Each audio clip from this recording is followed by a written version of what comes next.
Surprise when you get the phone call and the email asking you to come somewhere, where it's always nice to see how they do it in other areas, and I do appreciate the hospitality.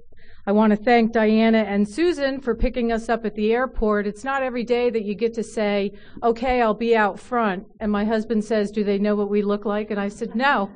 And he said, how are you going to know it's them? I said, don't worry, we'll know. And a car drives by and I see someone going, and I looked at her and she looked at me and we pointed at each other and we knew that it was it. If you know my name, I'll get in the car with you. Only when I'm on a service commitment. And I want to thank Robin and Meg for taking us out yesterday to drive us up to see the Mount Washington and take us through town. They did an excellent job. I want to thank you. They didn't lose us. They misplaced us for a little while, but they didn't lose us, so that's really good. But you know, the topic of I am responsible for me just really reaches out to being there for others and for myself. In Al-Anon, we don't necessarily have a responsibility pledge, but we have the Al-Anon Declaration, which is, let it begin with me. When anyone, anywhere, reaches out for help, let the hand of Al-Anon and Alateen always be there, and let it begin with me. So when I looked at the topics of the meetings, I liked how they were kind of spread out with, what am I responsible for? To whom am I responsible? But how can I be responsible? I know that for me that I need to remember that I am a member of Al-Anon family groups and I need to bring my recovery with me wherever I go.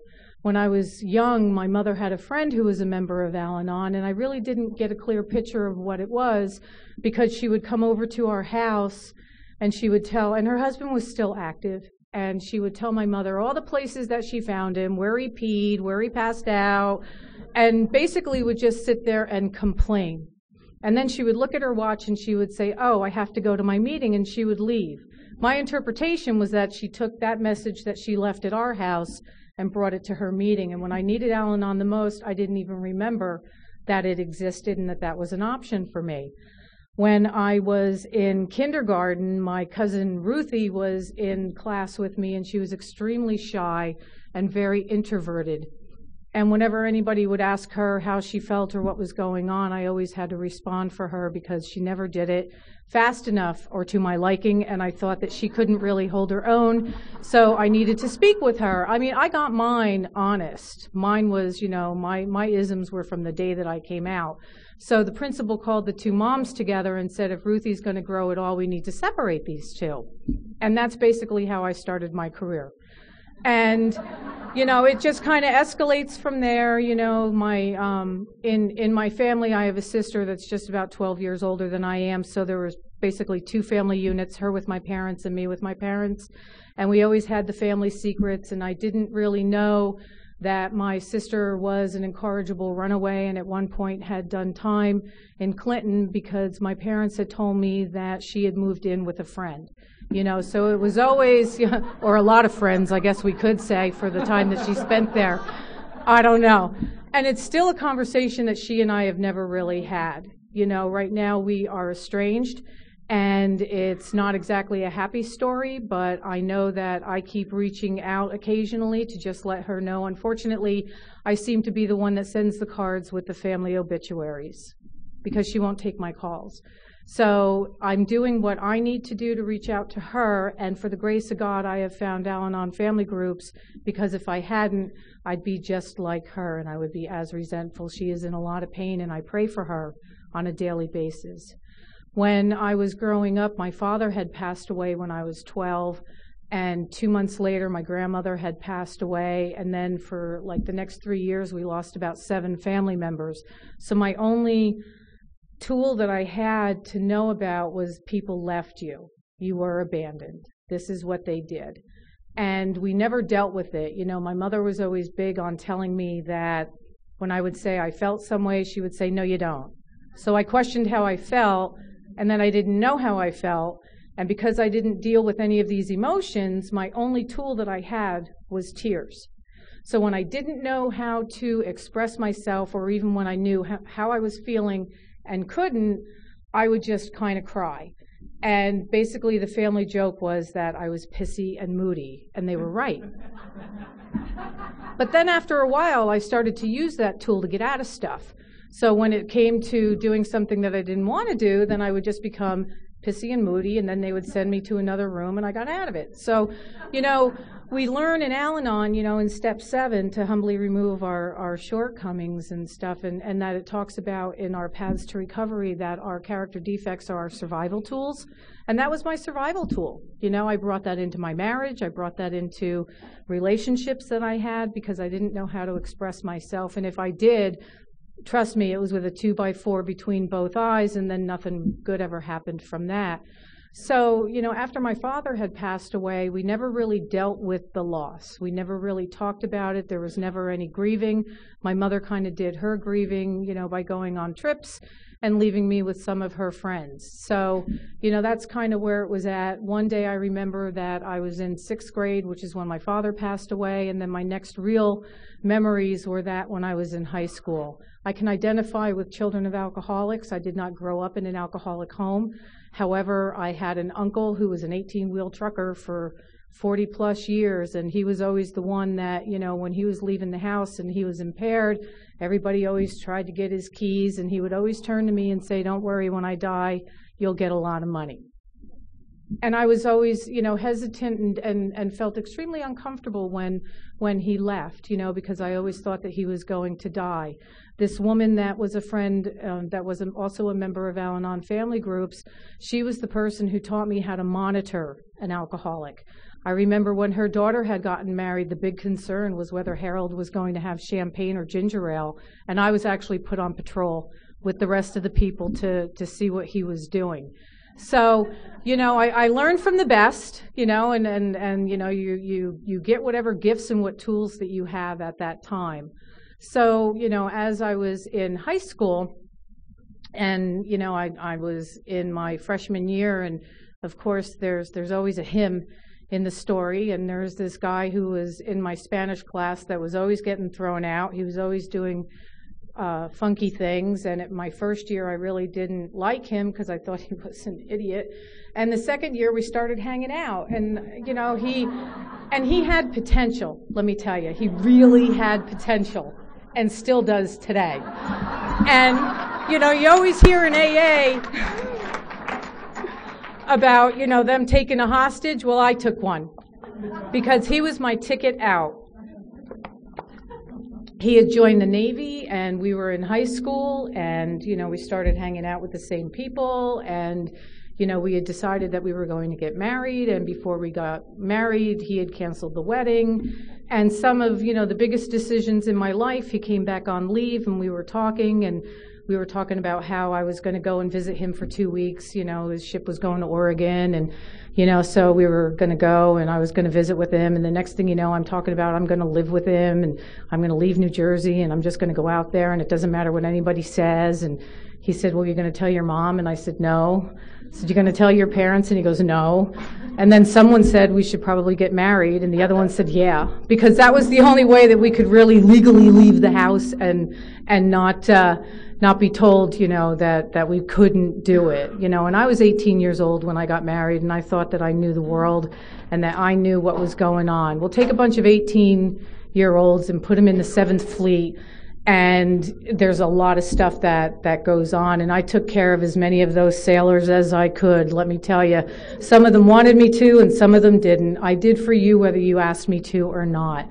I was bailing them out of jail. I put my car up for bail money. And then when I had put my car up for bail money, I made them sleep at our house the night before. I drove them to court. I sat with them in court, and then I got the paperwork for my car back. So I was really full-fledged. When I enabled, I was like connected to you at the hip. And one of the things that I found that was the most irritating was how ungrateful everybody was. I knew what you needed, and I did it for you. You didn't ask, nor did you appreciate it. So then I would harbor this resentment against you, and then I would hold it against you by being silent and, all the other tools that I used. So, For that, that's kind of what I brought into it. There was a situation that was on the ship where my husband was restricted. They were sneaking me on to go and visit him. And there was this whole chase scene and, people looking for me and everything. And long story short, when I came out onto the flight deck, all the lieutenants and everybody were out there and they were pointing at me. And I didn't like the way that I was being treated. So I made an appointment with the ship's captain to let him know that I was just not a fan of how I was treated. Now, I didn't know that family members don't swear at officers because they kind of take that out on the enlisted, but, it kind of is what it is.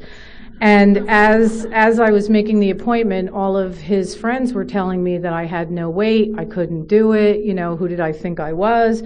And the more that you tell a family member that they can't get anything done, let me tell you, get out of our way. So as I'm waiting for the ship's captain to come in, within the first 2 minutes, I find out that he's from Wildwood, New Jersey. And there you go. I just kind of sweet-talked him into, by now I'm pregnant, so here's another big decision that we made in our lives, is that we thought that my husband wouldn't go overseas if I were pregnant. So do you think that we should get pregnant? Yeah. Okay. So that's what we did. These are big life-changing decisions that were made in a split second. When we first bought our house in 1997, it took me 3 hours to pick the color white that I wanted to paint because there were way too many shades of white. So, I don't know if that's growth or regression, but, that's, I finally did. But anyway, so as I was talking to the ship's captain, and gave him my woes and what was going on, as it turned out, he let my husband off of duty, off of restriction early. So now I'm empowered because I can manipulate the captain of a ship. I can really get to the top of the pyramid and work my way around. Since I had the car, I was the one that kept everybody at bay. I would let you borrow it. Maybe I wouldn't. Maybe I'd give you a ride. I had to think about it. So, but that was the power. That was what I needed to do because I didn't know how to take care of myself. I lost myself when I was very young, and I never did find myself. So we fast forward, and my son was born. And, there really wasn't a lot of drinking early on, and I did a lot of the extracurricular activities because I liked it. When I got tired of it, I stopped. Somebody else didn't.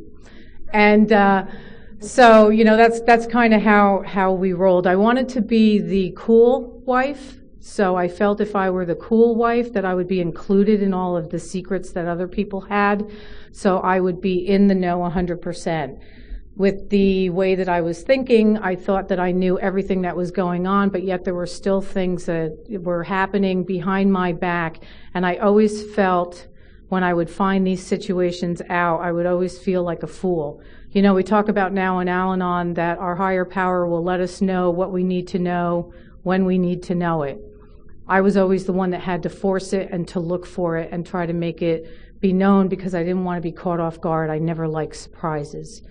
So as we were getting deeper and deeper into the throes of the active drinking and active other things, we were living out in California. My husband was long out of the Navy, and we were basically spiraling out of control. And we came back to New Jersey. His parents had called him to tell him that they would help. I didn't find that out until I heard him speak at one of the meetings, that's how we ended up back in New Jersey, but I really didn't care because we were back, because I would have been one of those wives that either would have had to, now listen to this, I would have had to stay in California if he had been arrested and put in jail, because I would have to go and do those vigils there. And if he died, then I would probably be able to come home. By the end of his drinking and our out of controlness, I basically wanted and felt that my life would be better if he died. I didn't have any energy to get a divorce. I didn't have that kind of spirit in me or anything else, but yet, with dealing with so many deaths at an early age, I thought if he would die, then I'd be fine. People could come by and tell me what a good heart I had, for all that I put up with, and, all living with that, and, what a good trooper I was as I would stand by the coffin. I had fantasies that I would play off in my head, and one of them was where he drove a box truck, and there was a highway by my work, and I would, in my dreams, see the truck, and it would have gotten into an accident, and I would run across the parking lot and jump the chain link fence and go running up, and he would die in my arms. Now, these fantasies were during the day while I was working.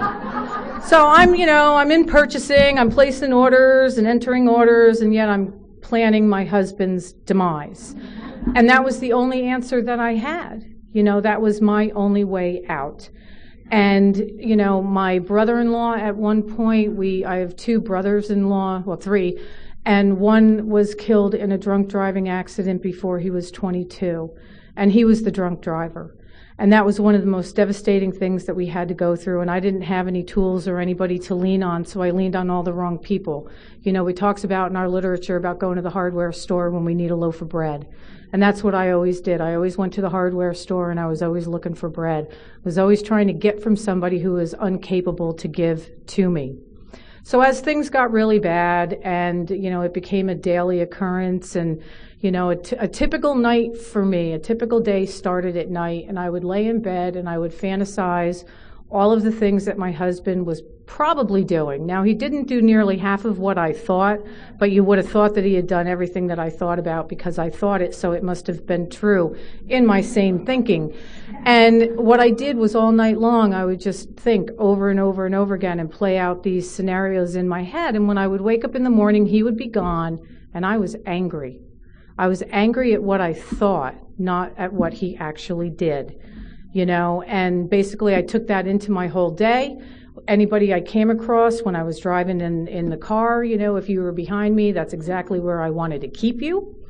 And, I let you stay behind me, and I do, barely the speed limit, because I had control over you because I didn't have any control over anything in my life. And at one point, one night, my husband and I were arguing, not like any other night, and he was in the bedroom, and I was doing my silence with an attitude, anger thing. So, I couldn't go in and talk to him because I wasn't talking to him, and I was showing him how angry I was by not going in and talking to him. And believe me, I thought I was really doing a lot of damage when, meantime, anybody else would be like, woohoo, she's not talking to me. So I kept hearing something in the bedroom, and I didn't know what it was, and it finally got the best of me, and I got up and I walked into the bedroom, and I found him sitting on the edge of the bed, and he had a .410 shotgun stuck to his chin, and he was trying to pull the trigger. And when I walked in, what the family disease of alcoholism did for me right at that instant was total indifference. I didn't care if he lived or died. What I was more concerned about was that he was going to do it in our bedroom. We rented, so I'd have to deal with the landlord. I'd probably have to clean the walls and repaint. Then everybody would know, and this is a split second, all of this went through as I'm taking the shotgun from him, and the disgust that I had for him was just enormous. And for the grace of God, I hope I never have to feel that again. And with the tools in the program and the people in Al-Anon family groups, I know that I don't have to. But all I knew was that, and then I basically told him if he was going to do it, that he should go out and walk on the tracks in town and just take care of it that way. And he left the house, and I just sat there with the shotgun. Trust me, there were plenty of times that I wanted to take something and do it myself, but at least I had some sanity to know that I wasn't smart enough to not get caught. That was the one thing. It was just kind of like, if he's not going to do it himself, I'll do it for him. People say that they were, suicidal. I was homicidal. I just wanted everybody to die. If you cross my path, just die. That was my answer for everything. So basically, I guess I'd be sitting here alone if, because if you cross my path, I pretty much at one point probably thought that. But I'm very happy to say that today I don't have to live like that. And it's very exhausting, too, by the way, just in case. At the time, I didn't think that it was, but I went to work trying to get money for a loan to solve the problem, which is why he, wanted to kill himself and do all of that. And it took several hours, but the HR woman finally broke me down And I found out that that rehab would be covered by insurance. And I met him at the bar. I left work early so that I would get there before he got too drunk, so that I could hand him the paper. You know, we're very, diligent when we're meddling. And basically, I gave him the phone number and told him that he could do whatever, he needed to do. And I didn't let go of anything. I just had no idea what to do next. So when he came back to me and told me that he had an appointment to go to the rehab, I asked him for when, and it was within like two weeks of that day. And I'm like, didn't you tell them that you wanted to die? And he goes, no. And I said, well, you call them back and you tell them. Because you see, earlier I had a younger brother-in-law that I had a maternal thing with. I think he's like 10 years younger than I am. And I got him through high school. And how I got him through high school, which I am not proud of today, but I was very proud at the time, I wouldn't make him a drink until he showed me his homework, and we wouldn't smoke a joint until I saw his essay. And basically, that's how I bribed him to get through high school. So that was another tool that I had. And one day when he was in a situation, I kept calling the rehab to get him in. See, and I didn't learn this lesson. When I kept calling, the counselor was in session with different kids, and finally, when I got through to him, I guess I was a little snotty and a little, uptight because it took him long enough to get back to me. And I told him how badly my brother-in-law wanted to go to rehab. And he said, well, if he wants to go so bad, why isn't he on the phone? I was going to reach my hand in and pull him out through the cord because I was appalled at how indifferent he was and how, thoughtless that I thought that he was. And today I know that I can't do for someone who is capable to do for him or herself.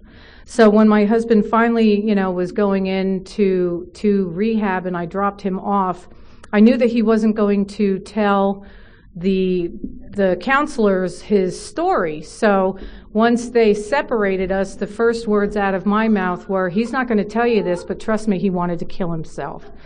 And the inpatient kind of looks around and she goes, you need Al-Anon. And, but the thing is that it was just a passing mark. It was like, you need Al-Anon and you need to do something good for yourself for 15 minutes every day. And I wasn't given any literature and I didn't really know how to get in touch.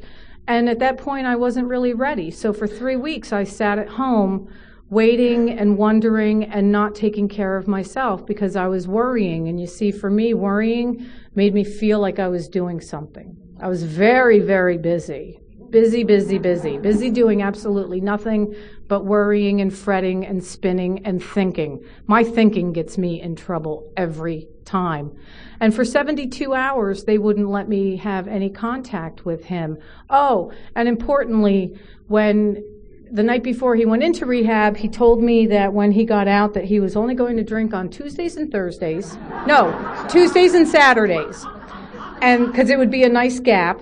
And he wouldn't keep any alcohol in the house so that this way, he wouldn't be tempted. So for the 72 hours that I wasn't allowed to speak with him, that's all I thought was about the Tuesday, Saturday deal. And I couldn't believe that he was going to do that. So the next time that I was able to see him, the first words out of my mouth were, what about the Tuesday, Saturday thing, drinking? And he goes, oh, I can't drink. I'm an alcoholic. I walked in the room and I saw step 1, and I'm powerless over alcohol, and my life had become unmanageable.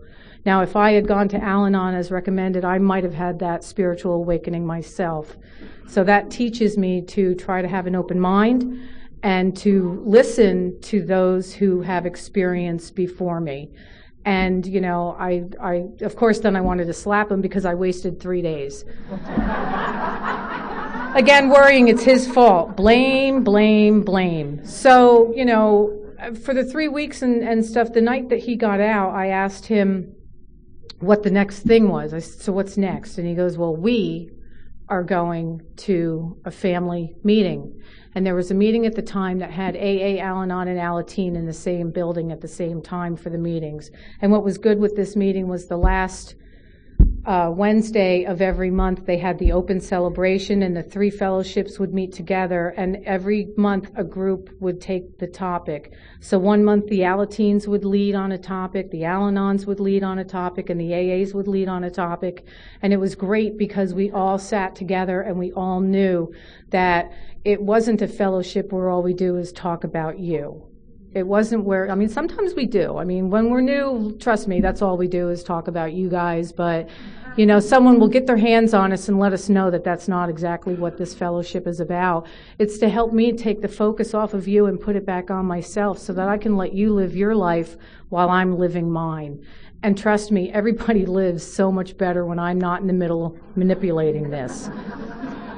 So as my husband announced that now he got the message. He got the message at the facility that he was in that this is a family disease and that everyone suffers and that everyone is struggling. So when he announced that the 3 of us were joining these fellowships and he walked out of the room, my son looked at me and he said, "Mom," and I looked at him and I said, "I can't help you. If I have to go, you have to go." I threw him under the bus with me and off we went. You know, and I had no idea what I was going to be experiencing, and I had no idea of what was going on. But what I do know is that if it weren't for that meeting, I probably would have somehow figured out a way to not go or to say that I was going and not go. And because after all, I didn't think that it was my problem, it was his. If he would stop drinking, my life would be fine. But I didn't know that I didn't have a life at that time. When they were asking me what I wanted to do, what I liked to do, I didn't know what I liked to do. I started hanging out with some friends and doing some crafts. I know I can't sew, but I can glue, you know, so that's kind of what I did and tried to decide, what do I like to do, what do I don't like to do, what, you know, all the different things. And for me, you know, getting involved in Al-Anon has been a real gift.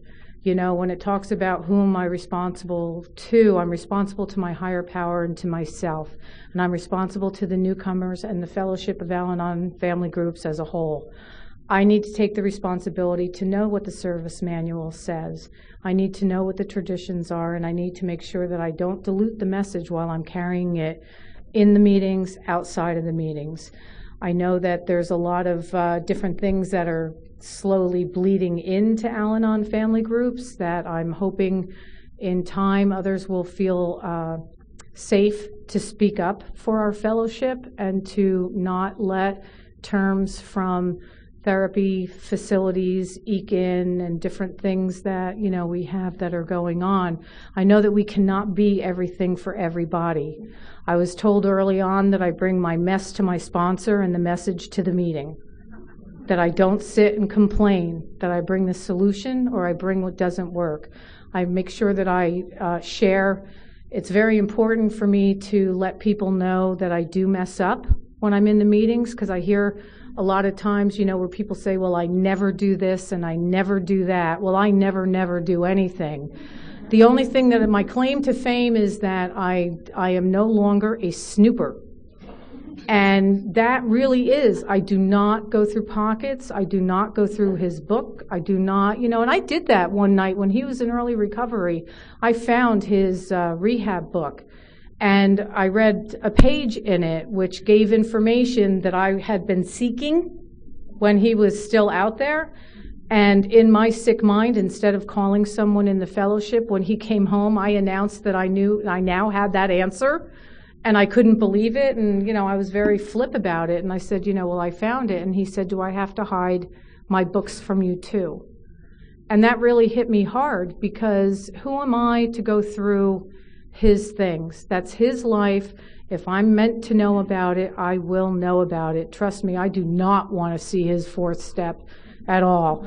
You know, that has absolutely no interest in me at all. As a matter of fact, it's like, you know, if you ever think that something's going to happen, you might want to burn that baby. Because trust me, I already have a list of people in my head that I would call to come and take his stuff out, the paperwork. You know, you sift through it and you give me what I should have. I don't want to go through it myself, because I know it's important to journal. I know it's important to write things down, but it's also important to have respect and to let others have their own space and their own stuff. So when I'm at a meeting, that's the only thing that I can say that I never do, because I always will still judge. I need to work on that on a constant basis. You know, in hours with the Let It Begin With Me, if I have a situation where I'm not getting along with someone, I need to make some changes for myself. I need to know that I can make those steps, and whether I'm perceived as making amends or not, that I can just clearly state that, you know, what my part of a situation is. I know that changing my behavior in a lot of cases has made a big difference. You know, it talks in our opening and our closing about changed attitudes. Changed attitudes can aid recovery. I can tell you changed attitudes do aid recovery. If I wake up and I decide that I'm going to have a bad day, trust me, I will have a bad day. If I decide halfway through, you know what, I'm really not in a good space, I can always go in the ladies' room, get myself recomposed, decide that I'm going to have a better day, and get out there. And sometimes I have to do it all day long. And, you know, carrying the message to others, you know, I do that in all of my affairs, you know, where it's talking about step 12. I can tell you the Al-Anon family groups, they've come out with a $5 version of our How Al-Anon Works books are. And that is basically our version of the big book. And the fact that it's $5, the intent is that they're hoping that groups will buy these books and give the books to the newcomers, whether you think you're going to see them again or not. There's a meeting that's in my area that they, as a group, decided that they were not going to give the book out because they have a lot of newcomers and they never see them again. And I just really find that, you know, hard to believe, because I myself own 5 and will carry them with me, and wherever I go, if I think someone needs it, I give it to them. You know, I mean, I really don't care, because I know that today it might not make a difference, and it's not important whether I see you again or not. What's important is that you now have a tool in your toolbox that you can go and look at in the privacy of your own home, and if that helps get you to a face-to-face meeting, well, then that's fine, and then my job, you know, has been completed. But I don't need to have the big glorification and the big sunlight and, you know, the big spotlight and saying, ooh, you did this for me. You know, I don't want that. I just want someone to come to the meeting. You know, my home group is, well, it was the Tuesday Kinnelon meeting, and now we are the Tuesday Butler/Kinnelon meeting, because our group had to move. And the reason that we had to move is because we're growing. It's been, I think, 3 or 4 weeks now, and we're probably up to almost 40 people on a regular basis. And, you know, if that book had anything to do with it, so be it. You know, if our outreach had anything to do with it, so be it. I also know it's not important for me to be the one to say something. I've learned through service a lot of times that I should keep my mouth shut and wait for someone else to say it. And if I sit there long enough, someone will say it. Now, on the inside, I'm saying, that's not Al-Anon, that's not Al-Anon, that's not Al-Anon. And then finally someone will go, you know, that really isn't Al-Anon. Because it doesn't have to be. I don't have to be the one to pop up and have the answers. Now, before Al-Anon, trust me, I had the answers whether they were right or wrong, and I wanted you to know that I had the answers and that I could help you. And that was before the days of the internet. So let me tell you, I had a lot of heavy-duty research to do before. You know, Google didn't exist back then, you know, to find out what resources you would need. So, you know, I'm enjoying my weekend, and I'm glad for the topic of I am responsible. I saw somewhere in a church that where we had our meetings, it says, people may not always believe what you say, but they will always believe what you do. And I try to remember that, and trust me, I am not perfect.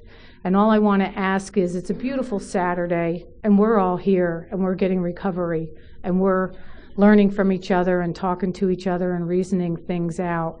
But in the surrounding area, there's a lot of families that are out there that are struggling, that are suffering, that are wondering what they did to break yet another promise that was made to them, to wonder why